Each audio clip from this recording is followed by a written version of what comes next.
Assalamualaikum warahmatullahi wabarakatuh. Beli salam dari lemah suci. Yang jawab salam mudah-mudahan segera naik haji. Amin. Alhamdulillahilladzi waqafa wassalatu wassalamu ala sayyidina Muhammadinil Mustafa wa ala alihi wa ashabihi ala ahli sidqi wal wafa. Amma ba'du, fa ya ayyuhal hadirun, usikum wa nafsi bitaqwallah, faqad fazal muttaqun. A'udzu billahi minasyaitonir rajim. Alladzina amanu wa tatmainu qulubuhum bidzikrillah. Ala bidzikrillah tatmainul qulub. Shadaqallahul adzim. Wa qala Rasulullah sallallahu alaihi wasallam, man ahabbani falyastana bisunnati. Puji syukur kita panjatkan kehadirat Allah yang telah memberikan limpahan nikmat yang sangat besar kepada kita yang patut kita syukuri dengan cara menggunakan seluruh potensi yang Allah berikan untuk ibadah. Alhamdulillah, salah satunya Allah memberikan nikmat terbesar kepada kita pada detik ini, saat ini, yaitu diberikan panjang umur serta sehat walafiat. Mudah-mudahan Allah senantiasa dengan keberkahan kita berkumpul di sini dalam rangka ibadah. Allah memberikan keberkahan umur kepada kita, panjang umur, sehat walafiat, dan menjadikan nilai ibadah. Dan mudah-mudahan kita diberikan keluarga yang sehat, semua rezeki pun diberikan keberkahan dan dimudahkan. Keluarga menjadi keluarga yang sakinah, mawadah, warahmah, putra putri menjadi soleh solihah. Amin. Tak lupa salawat serta salam semoga tetap tercurah limpah kepada junjungan kita Nabi besar Muhammad sallallahu alaihi wasallam dan kepada segenap keluarganya, sahabatnya, dan kepada kita sebagai umatnya. Mudah-mudahan kita ditakdirkan oleh Allah bertemu nanti pada hari kiamah dan beliau pun mengakui kita sebagai umatnya dan mudah-mudahan memberikan syafaatnya kepada kita semua. Amin. Para ibu, bapak yang Allah muliakan, kita tidak terasa pada saat ini sudah memasuki bulan Sya'ban, di mana bulan Sya'ban itu bulan yang sangat istimewa dari selain bulan Ramadan. 3 bulan Rajab, Sya'ban, dan Ramadan. Menurut para ulama, Rajab itu menanam, Sya'ban memupuk, Ramadan memetik.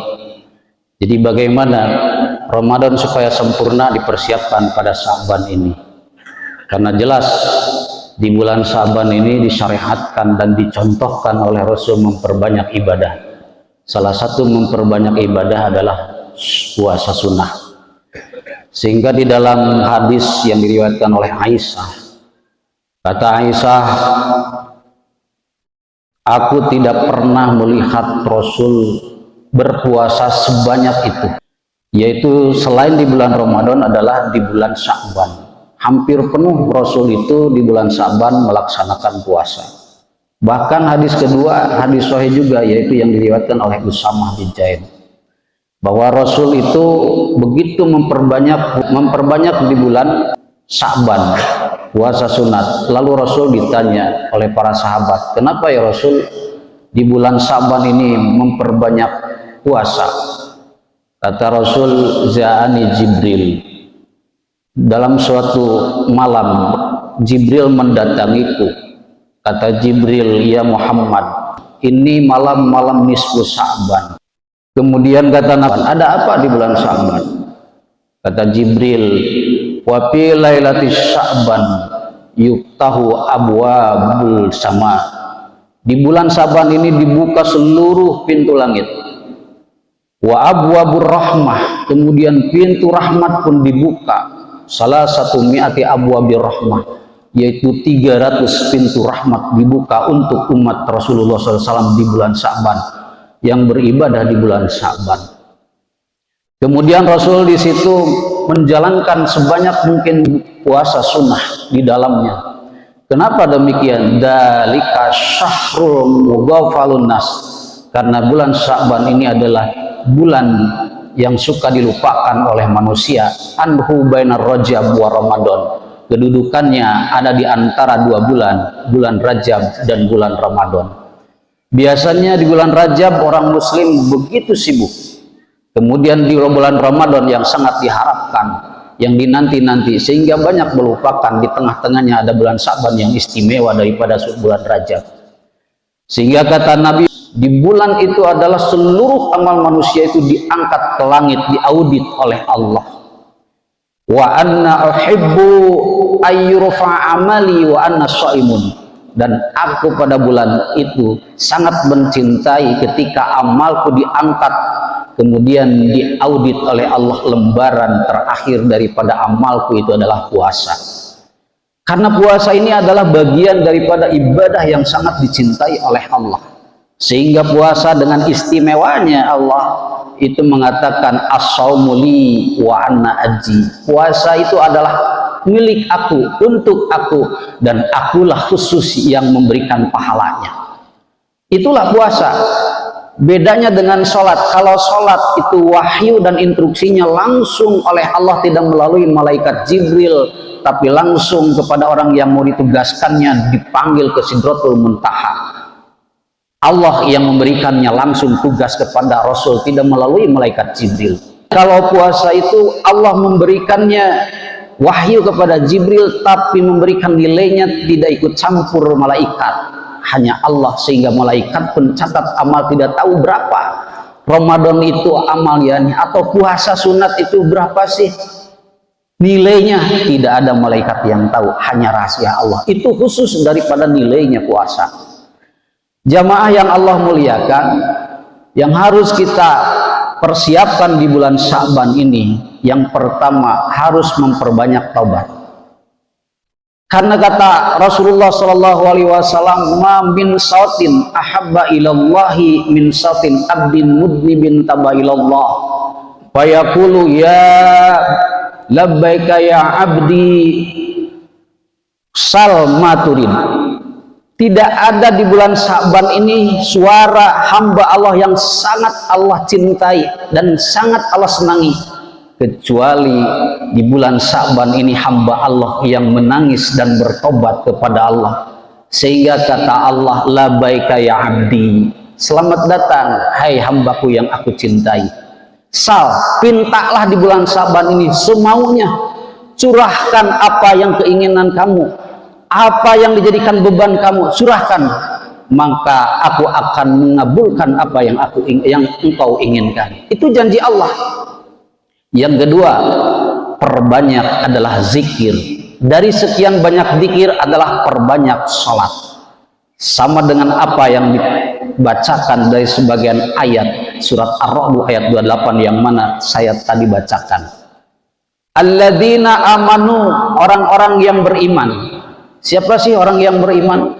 Orang beriman itu orang yang punya ikatan, orang yang sudah punya MOU dengan Allah, perjanjian dengan Allah dan Rasulnya, terikat dengan perintah dan larangan, terikat hidupnya dengan aturan Allah, tidak sewenang-wenang, tidak seinginnya hawa nafsu hidupnya, tapi terikat dengan aturan yang absolut, yaitu Al-Quran dan As-Sunnah, dan punya komitmen untuk direalisasikan dalam kehidupannya. Itulah yang disebut orang beriman.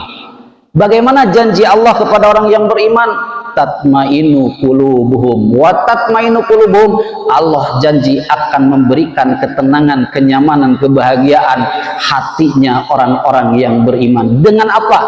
Bidzikrillahi, dengan zikir kepada Allah. Sehingga Allah mengingatkan, ala, ingat, bidzikrillahi, dengan zikir kepada Allah, tatmainul qulub, akan menjadikan sebab tenangnya hati kalian. Ini kalau dzikrun ini secara umum bahasanya, tapi dispesifikan oleh para ulama, ada yang mengatakan dzikrun di sini adalah sholat. Jadi dengan sholat akan menjadikan sebab itu tenangnya hati kalian. Kenapa sholat menjadikan tenang hati kalian? Yang pertama, sholat itu adalah jelas media komunikasi langsung dengan Allah. Secara wahyunya pun langsung oleh Allah. Berarti itu alat komunikasi bagi hambanya kepada Allah. Ketika ada sesuatu yang menjadi beban, susah, sempit hidup, jangan dicurahkan kepada dukun, tapi kita laporkan kepada Allah melalui salat. Insya Allah salat yang benar, salat yang khusyuk akan menjadi jawaban kepada apa yang kita inginkan. Karena di dalam ayatnya pun jelas di surat At-Taha, aqimis shalah lidzikri, tegakkan, laksanakan, tunaikan salat lidzikri, karena salat akan menjadi pengingat kepadaku, akan menjadi penghubung kamu sebagai hambaku dengan aku, dan apapun yang kamu inginkan aku akan kabulkan dengan keinginanku dan dengan keriduanku. Yang kedua, ini ada 7 manfaat daripada sholat yang kita lakukan. Yang pertama tadi adalah media untuk kita berkomunikasi dengan Allah. Yang kedua, sholat itu sekaligus menjadi media pendidikan bagi kita untuk menjadi sebagai manusia yang punya karakteristik dan attitude yang disiplin. Kenapa? Karena sholat tidak ada rukhsah untuk dilaksanakan kapan saja, tidak, karena sholat termasuk bagian daripada kewajiban muakkad, yaitu waktunya yang sudah tertentu. Sesungguhnya sholat diwajibkan kepada seorang mukmin dengan waktu-waktu yang sudah tertentu. Contoh, kalau kita mau sholat duhur, karena biasa pedagang kalau duhur jam 1, jam 12 pas duhur itu suka rame. Tapi jam 9, jam 10 sepi di pasar, itu ujian. Tiba-tiba 10 menit lagi mau duhur, banyak konsumen, ini ujian. Ketika pada saat itu adalah orang akan menjadi galau, apakah sholat dulu atau ini konsumen, karena tadi ditunggu-tunggu konsumen begitu susah. Sekarang mau duhur, mau waktu duhur, kemudian banyak orang. Nah, banyak orang tergiur dengan begitu berlimpah dan begitu antrinya konsumen, akhirnya menghadapi konsumen, sholat diakhirkan. Ada kalanya sholat zuhur sampai 2:30. Tidak sedikit dengan kesibukan duniawinya. Sholat itu bukan demikian. Sholat itu waktunya sudah tertentu. Kalau menurut fikih sah-sah saja, yang penting dilakukan pada saat waktu duhur. Tapi kalau menurut Allah tidak mungkin. Kenapa? Sholat yang di akhir-akhir dengan kesibukan duniawi, tidak ada uzur yang syar'i, itu diancam neraka. Fawailul lil musallin alladzina hum an sholatihim sahun. Celaka, dan bahkan menurut Ibnu Abbas dalam kitab Al-Kabair, wail itu wadin fil jahannam, jurang neraka jahanam yang sangat panas apinya itu, lil musallin, bagi orang yang sholat. Mana yang sholat? Sahun, yang sholatnya adalah al mutahawwanuna ay al mutaakhirina, yang mengakhir-akhir waktu dan menyepelekan waktu. Dan bisa saja satu dilaksanakan tidak tepat waktu, kedua dilaksanakannya sholat itu tidak memakai atau tidak memenuhi syarat dan ilmunya. Itulah yang disebut wail. Yang ketiga, sholat membersihkan daripada dosa. Setiap sholat waktu ke waktu, duhur ke asar, itu diantaranya bainahuma mukaffaratun, itu semuanya akan menjadi penghapus dosa. Dan di bulan Sya'ban ini mumpung dan momen bagi kita untuk terus bertobat, apalagi perempuan, istri yang biasanya banyak dosa kepada suaminya. Karena istri banyak membangkang kepada suaminya, terutama kalau istri hidup keluar rumah tanpa izin suami. Dengan modernisasi sekarang sudah biasa, minta izin, tak harus minta izin, kok hidup di batas-batas. Itu menurut logika kita, padahal itu adalah syariat. Istri tidak sembarangan kalau sudah punya suami, kemana saja harus ada izin suami. Kalau suami membiarkan istri ngelayap kemana saja, itu disebut dayus. Sama dengan suami itu menjerumuskan istrinya dan dirinya ke dalam azab Allah. Bagaimana? Ada 4 karakter seorang istri yang terancam azab Allah. Yang pertama, imro'atun badiatul lisan, perempuan yang buruk lidahnya kepada suaminya. Bila mana suaminya ada di rumah, mungkin suaminya diceramahin habis-habisan. Kenapa? Karena suaminya ada di rumah. keinginannya dia keluar rumah, kemudian yaitu berusaha mencari nafkah. Tetapi karena ini istirahat, istri tidak senang kepada suami bila mana ada di rumah, padahal itu istirahat, bukan tidak tanggung jawab. Tidak boleh. Kemudian ketika wa'in goba'anha, ketika suaminya tidak ada, lantas nafsaha, kemudian istri itu tidak menjaga dirinya, melayap kemana saja. Itu awas, istri tersebut, kata hadis, seandainya istri tersebut ibadahnya seperti ibadah malaikat, tahajud tak pernah terlewat, duha tak pernah ditinggal, kemudian sholat, berbagai macam sholat dilakukan, tolabul ilmi rajin, tapi kepada suami tidak taat, itu tidak akan ada apa-apanya di hadapan Allah. Karena apa? Surga nerakanya seorang istri adalah suaminya, ridho suaminya. Ibu kalau mau surga dan tenang hati dan sejahtera dalam hidup, hormati suami, naati apa yang diinginkan suami, selama keinginan suami tidak kontradiksi dengan keinginan Allah. Yang kedua, istri yang diancam azab Allah adalah imra'atun la tasturu minar rijal, seorang istri yang tidak pandai menutup aurat dari pandangan laki-laki di luar suaminya. Sekarang sudah biasa istri keluar tanpa ada suami. Coba istri keluar, kalau di kota Bandung ada yang disebut gazebo. Biasanya kalau minggu suka jalan-jalan jogging perempuan itu. Ada ibu-ibu pakai seragam sampai 15 orang, dipimpin oleh 2 laki-laki. Kemudian selfiean. Kata saya, ini mana suaminya? Istri ngelayaban tapi suaminya nggak ada. Kemudian yang menjadi pandunya adalah laki-laki lain. Itu bagaimana hukumnya? Ini sudah dilegalisasi dengan modernisasi sekarang, padahal itu adalah melanggar syariat. Kalau suami membiarkan seperti itu dan itu tahu dosa, hidupnya tidak akan berkah. Sama dengan suami menjerumuskan kepada istrinya untuk masuk ke lubang neraka. Naudzubillah. Jangan dibodohkan, jangan dijerumuskan istri kita, tapi kita jadikan istri ini sebagai adanya partner kita untuk mendapatkan ridho Allah dan terbuka di akhirat surga dan ridhonya Allah. Itu jadi suami yang tanggung jawab itu suami bukan hanya memberikan nafkah secara duniawi mudah. Banyak orang yang mampu memberikan nafkah cuma duniawi, tidak aneh. Tapi yang luar biasa itu ketika suami memberikan nafkah kepada istri dalam ruhaninya. Istri yang tadinya bodoh jadi pintar, istri yang tadinya membangkang menjadi taat, istri yang tadinya kurang ibadah menjadi tekun ibadah, istri yang tadinya orientasi dunia menjadi orientasi akhirat. Wah, luar biasa. Seperti mana Rasul membina Siti Khadijah, luar biasa. Itulah suami yang disebut imam dunia akhirat. Bukan dunia saja yang diberikan kepuasan, tapi akhirat dijerumuskan. Naudzubillah, itu bukan suami sejati. Jadi suami yang tidak bertanggung jawab. Yang ketiga, yang dikatakan istri yang diancam azab oleh Allah adalah imra'atun takalafa jawajaha malayatiku. Ketika istri meminta nafkah kepada suami yang pada itu suami tidak mampu.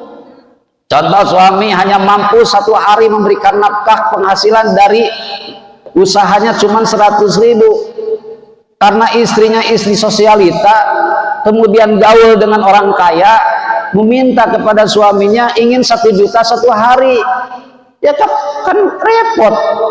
Suami itu bisa stres, bisa galau, tidak betah di rumah seperti penjara, lihat istri seperti singa. Wah, itu luar biasa. Jangan dibikin gitu. Seandainya istri demikian, walaupun ibadahnya begitu hebat, tapi akan membingungkan kepada suami dari sisi nafkah, la yadkhulul jannah, itu tidak akan mendapatkan surga. Bagaimana istri? Qanaah, terima apa adanya. Jangan melihat modernisasi, jangan melihat adanya apa-apa aksesoris yang dibeli oleh orang-orang kaya, orang-orang berduit. Lihat kemampuan suami.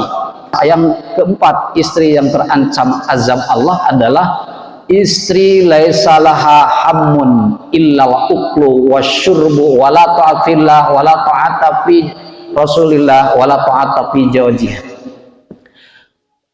Karakter keempat yang diazab oleh Allah yaitu perempuan yang tidak ada cita-cita sedikit pun di dunia ini untuk taat kepada Allah, untuk taat kepada Rasul, untuk taat kepada suami. Tidak ada. Tidak ada rencana, tidak ada orientasi, tidak ada cita-cita. Tapi yang menjadi keinginan dan menjadi cita-citanya seorang istri hanya kenikmatan, al-uklu, hanya makan yang dipikirkan, bagaimana makan yang lezat, wasyurbu, bagaimana minuman yang lezat, yang enak, wanaumun, kemudian tempat tidur yang nyaman, yang enak. Nah, itulah istri yang terancam neraka. Harus kita menjadi evaluasi. Ibu, kalau kita suka ngaji, rubah. Karena inti dari pengajian ada perubahan lebih positif. Kalau kita ngaji tidak berubah, berarti harus ditanyakan, ini pengajian yang salah, kita yang salah. Padahal pengajian pada dasarnya bagaimana kita menjadi dirubah dengan pengajian menjadi lebih baik. Jamaah yang Allah muliakan. Yang kelima tentang masalah utama dan manfaat daripada sholat. Sholat ini sebagai media silaturahmi. Mana media silaturahmi? Dengan sholat berjamaah. Kalau kita face to face, door to door, tetangga ke tetangga, itu mungkin membutuhkan waktu. Tapi dengan berjamaah 5 kali 1 hari begitu berkah. Karena berjamaah dengan di situ ada 2 manfaat. Berjamaah jelas itu akan memberikan yaitu pahala 27 derajat daripada sendirian. Yang kedua, pahala silaturahmi akan berkahnya umur, panjang umur, sehat walafiat, dan dimudahkan rezeki berlimpah berkah, dan dijauhkan daripada su'ul khotimah. Itulah yang harus kita jadikan sebagai referensi dalam kehidupan kita supaya hidup kita lebih baik. Yang berikutnya adalah manfaat daripada sholat, yaitu akan menjadi sehatnya diri kita. Awas Pak, orang sholat itu mudah.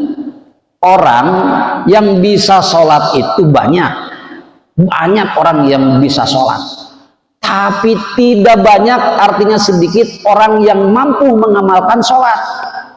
Kenapa? Di dalam sholat itu ada filosof. Kalau kita takbiratul ihram, semuanya harus menghadap kiblat. Dimanapun, kapanpun, pada saat sholat, siapapun sukunya, dimanapun daerahnya tetap harus ke kiblat. Artinya kebersamaan, kebersatuan, kemudian saling menolong, saling menghargai, itu kewajiban kaum muslimin. Satu arah, yaitu lillahi ta'ala. Insya Allah semua dengan lillahi ta'ala, tidak akan yang bertengkar, tidak ada yang berselisih sampai adanya pertengkaran. Yang kedua, ketika kita ruku itu artinya kita harus menghormati, menghargai orang lain. Apapun statusnya, siapapun orangnya, umurnya, itu jangan dipandang. Tapi kita itu manusia, ada kewajiban manusia dengan manusia saling menghargai, menghormati.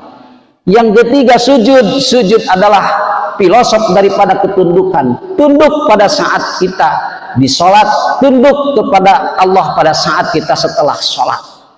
Maka di dalam sholat itu adalah nomor ke-6, akan menjadikan sebab manusia jauh daripada kemungkaran dan kemaksiatan. Aqimis sholat, inna sholata tanha anil fahsai wal munkar. Tegakkan sholat harus menjadikan sholat itu jauh daripada mungkar dan fahsya. Insya Allah sholat yang benar bukan pada saat ketika sholat, tapi sholat yang benar adalah ketika kita setelah sholat. Kalau setelah sholat kita tadi tidak sombong, tidak takabur, tidak menghina orang, tidak menjatuhkan orang, tidak menjastik orang, tidak suudon, dan kita jauh daripada fahsya dan munkar. Itulah hakikat aqimus sholat disebut, yaitu ritualisasi kontributif. Terakhir ketujuh, sholat itu manfaatnya adalah menjadikan sebab kita sebagai orang yang mendapatkan bahagia dunia akhirat. Qad aflahal mu'minuna alladzina hum fi sholatihim khashi'un. Dalam surat Al-Mu'minun Allah menjelaskan sungguh bahagia, kemenangan yang besar bagi seorang mukmin. Yang mana mukmin? Yaitu yang mempunyai dan memiliki sholat yang khusyuk. Bagaimana sholat khusyuk? Sholat orang-orang itu punya kepribadian yang takut kepada Allah. Bagaimana takut kepada Allah?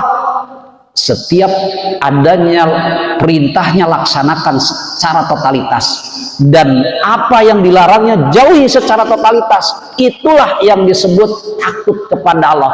Itulah yang disebut khusyuknya sholat. Khusyuk sholat bukan pada saat kita lagi sholat, tapi yang dikatakan khusyuk sholat adalah ketika kita setelah sholat.